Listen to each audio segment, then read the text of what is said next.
Hai, welcome to my YouTube channel Monica Yuliarti, di mana kamu bisa belajar tentang banyak hal yang berkaitan dengan komunikasi. Kali ini aku bakal share sesuatu yang berkaitan dengan dunia periklanan, karena memang dunia periklanan nggak bisa dipisahin ya dari komunikasi ya. Hari ini kita akan coba kenalan sama yang namanya iklan. Wah, kalau dengar kata-kata iklan, pasti udah nggak asing lagi, bener nggak sih? Karena sepertinya setiap hari mau nggak mau kita terpapar oleh iklan ya. Walaupun kita kadang-kadang juga nggak mau, mengkonsumsi iklan, cuman ya kalau kita lagi jalan-jalan di mall misalnya, atau lagi lewat di jalan raya, secara nggak langsung kita dipaksa untuk mengkonsumsi iklan. Nah, sekarang kita coba lihat deh yang ada di sini nih. Ini adalah iklan rokok gitu ya, sebuah produk yang sangat terkenal. Di sebelah kiri, itu adalah gambar atau contoh dari iklan rokok tersebut di tahun-tahun 80-an. Nah, kemudian yang sebelah kanan itu adalah gambar iklan rokok di era-era tahun 2000-an. Kira-kira gimana nih teman-teman kalau melihat dua iklan ini? Pasti ada bedanya dong ya. Nah, ketika kita melihat iklan dan kita diminta untuk mengkritisi atau memberikan pendapat terkait dengan apa sih bedanya dua iklan ini, ada beberapa hal yang bisa kita jadikan panduan. Kalau bicara tentang iklan, kita akan bicara komponen gambar, kemudian kita juga akan bicara komponen warna, kita juga pasti akan ngomongin tentang kata-kata atau kalimat di dalamnya. Dari tiga hal itu kita bisa lihat ya, bahwa memang ada perbedaan yang sangat signifikan untuk iklan rokok di era 80-an dengan iklan rokok yang ada di era tahun 2000-an. Kalau yang rokok sih jelas banget karena ini berhubungan dengan perubahan regulasi. Masih ingat kan ada regulasi yang mengatur bahwa sekarang iklan rokok itu tidak boleh menunjukkan produk rokok tersebut dan iklan rokok juga tidak boleh menunjukkan ada orang yang sedang merokok. Beda banget sama zaman dulu, ya nggak sih? Kalau zaman dulu bisa dilihat kan, yang gambarnya sebelah kiri itu tampak ada seorang laki-laki dan seorang perempuan dan produk rokoknya benar-benar diliatin, ya nggak? Nah itu dari segi gambar. Kemudian kalau dari segi tulisan atau kalau bahasa orang iklan itu copy, kira-kira apa ya bedanya ya? Nah, mungkin teman-teman bisa mencari tuh bedanya kalau dari segi kata-kata atau kalimat yang ada dalam iklan di era tahun 80-an dengan iklan yang di era sekarang, apa coba bedanya? Coba kita lihat lagi ya, salah satu contoh iklan yang berbeda. Ini adalah produk yang sama, brand yang sama, merek yang sama, yaitu iklan shampoo Sunsilk, ya.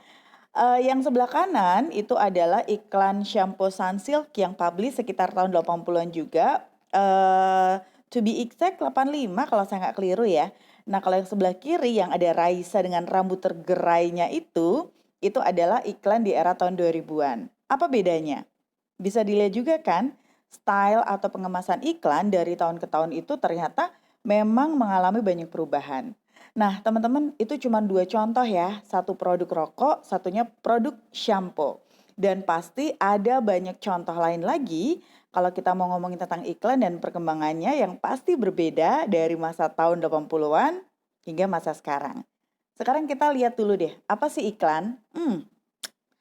Memang nggak afdol ya kayaknya kalau kita bahas sebuah konsep atau, sesuatu hal gitu ya, tapi kita nggak tahu nih definisi, sebenarnya tuh apa gitu. Walaupun seperti yang tadi di awal sudah aku bilang ya teman-teman ya, kalau iklan dan manusia itu kan 2 hal yang tidak terpisahkan. Maksudnya kita, mau memaksakan diri untuk tidak mengkonsumsi iklan tuh nggak akan bisa gitu.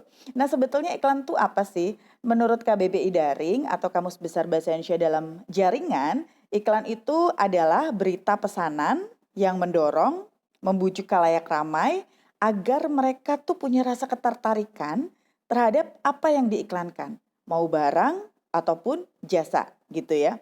Terus definisi yang kedua masih tentang KBBI Daring, iklan itu adalah sebuah pemberitahuan kepada khalayak tentang barang atau jasa yang dijual dipasang di media massa, bisa disebut di sini contohnya adalah surat kabar dan majalah, atau di tempat umum. Dari definisi KBBI ini tentang iklan, kita bisa melihat beberapa poin. Benar gak? Yang pertama adalah satu, adanya unsur bujukan atau rayuan kali ya, persuasif. Yang kedua, ada unsur media di sana, di mana media itu yang akan menjadi ruang atau akan menjadi tempat untuk iklan itu bisa dikonsumsi oleh masyarakat. Nah, sekarang kita lihat definisi yang lain nih. Ada definisi iklan menurut Belch and Welch yang dipublish di bukunya di tahun 2003. Kalau menurut Belch and Welch, mereka bilang iklan ini adalah any paid form of non-personal communication about organization and then product, service, or idea by identified sponsor. Intinya adalah di sini saya sengaja ngasih bold nih di kata-kata paid. Kenapa begitu? Untuk menekankan salah satu unsur atau salah satu komponen dari iklan yang juga sangat penting, yaitu bahwa iklan ini adalah sesuatu yang berbayar. Artinya, kalau seorang pemilik perusahaan atau pemilik produk yang ingin mereka jual, pemilik jasa yang ingin dipublikasikan, tentu mereka harus merogoh kocek ya untuk bisa memasang iklan mereka di media-media tertentu atau media-media yang sudah ditentukan. Nah, di sini bisa dibilang bahwa nggak ada yang gratis di dunia ini, termasuk masak iklan. Tapi jangan salah, kalau kita bicara tentang iklan, tetap ada yang gratis loh. Namanya adalah PSA atau Public Service Announcement. Atau ada juga yang bilang Public Service Advertisement gitu ya. Jadi iklan layanan masyarakat ini adalah iklan yang dikeluarkan oleh lembaga-lembaga tertentu, biasanya oleh pemerintah, dan isinya adalah tentang kampanye-kampanye. Misalnya kampanye tentang keluarga berencana. Kalau misalnya di tahun 90-an, banyak banget ya PSA-PSA yang bisa kita nikmati. Atau kalau yang sekarang, beberapa PSA yang bisa dinikmati atau bisa dilihat dan bisa diterima adalah misalnya tentang kampanye-kampanye dari dinas-dinas tertentu terkait dengan fenomena yang sedang ada. Misalnya kita diharuskan mencuci tangan, kita diharuskan menggunakan hand sanitizer dan juga menggunakan masker selama masa pandemi. Nah, departemen atau dinas-dinas kesehatan yang memproduksi iklan tersebut, iklan itu bisa dikategorisasikan sebagai iklan layanan masyarakat dan itu nggak berbayar loh. Sekarang kita lihat, kalau kita mau kembali ke masa lalu, jauh banget nih mundurnya kalau bicara tentang sejarah. Karena sebenarnya iklan itu awalnya itu adalah word of mouth atau pesan berantai. Kalau orang bilang dari mulut ke mulut, walaupun literally sebenarnya enggak ya. Word of mouth itu kan dari mulut ke telinga, masa mau dari mulut ke mulut kan emang enggak mungkin juga ya kan. Nah, dulu itu memang itu adalah pesan berantai, konon semacam itu. Biasanya dia bentuknya verbal atau lisan, terus ada simbol-simbol di sana ketika dia sudah berubah menjadi bentuk yang bukan lisan. Dan di 3000 tahun yang lalu di Babilonia, itu iklan ini bicara tentang budak yang mau menjual, budak yang lari dari tuannya gitu. Jadi awalnya ternyata semacam itu. Nah, kemudian kalau di masyarakat Yunani dan Romawi, iklan ini digunakan untuk kepentingan lost and found. Jadi kalau ada sesuatu yang hilang atau ada sesuatu yang tiba-tiba nggak ada gitu ya, nah itu bisa diumumkan dan itu dikategorisasikan sebagai iklan. Tapi memang kalau bicara tentang iklan, revolusi atau perkembangannya tidak bisa dipisahkan dari perkembangan media massa.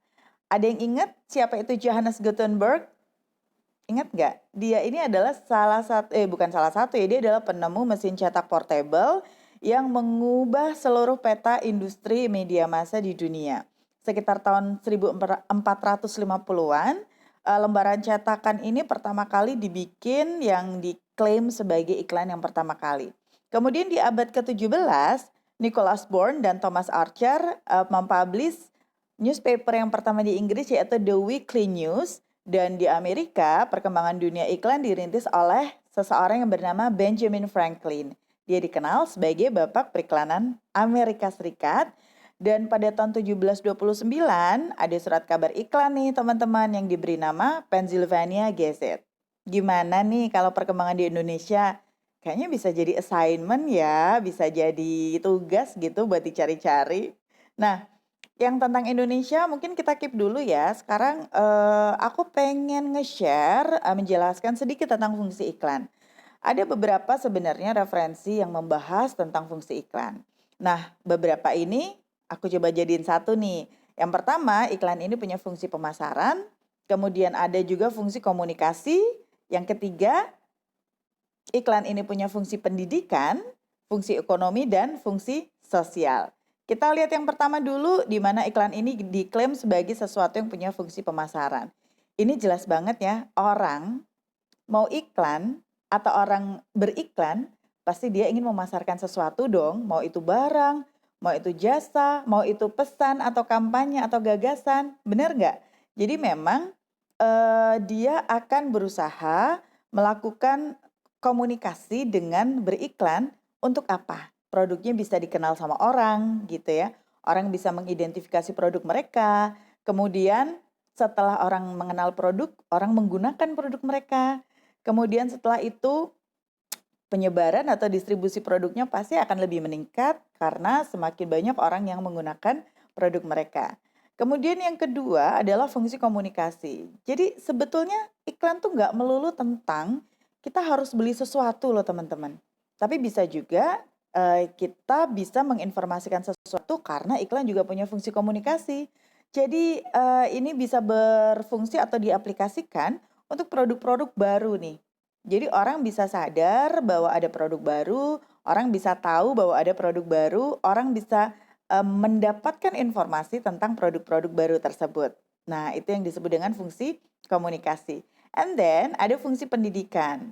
Walaupun kalau kita lihat ya, banyak juga sih iklan yang nggak mendidik, tapi sebenarnya iklan itu memang punya fungsi pendidikan, sehingga diharapkan memang kreativitas untuk produksi iklan nanti sejalan dengan nilai-nilai positif atau nilai-nilai moral gitu. Jadi nggak cuman sekedar mengedepankan unsur-unsur menarik atau unsur-unsur lucu, tapi dia nggak ngajarin dong nilai-nilai atau value yang bisa dikomunikasikan atau bisa diterima oleh masyarakat. Kemudian fungsi ekonomi. Nah, fungsi ekonomi ini adalah keuntungan ekonomis yang bisa didapat oleh khalayak karena mereka akan lebih mudah mengakses. Jadi misalnya nih, kita butuh sesuatu, kita akan lebih mudah ketika ada iklan. Jadi lebih mudah dapat informasinya, kita nggak usah susah-susah nyari sendiri gitu ya.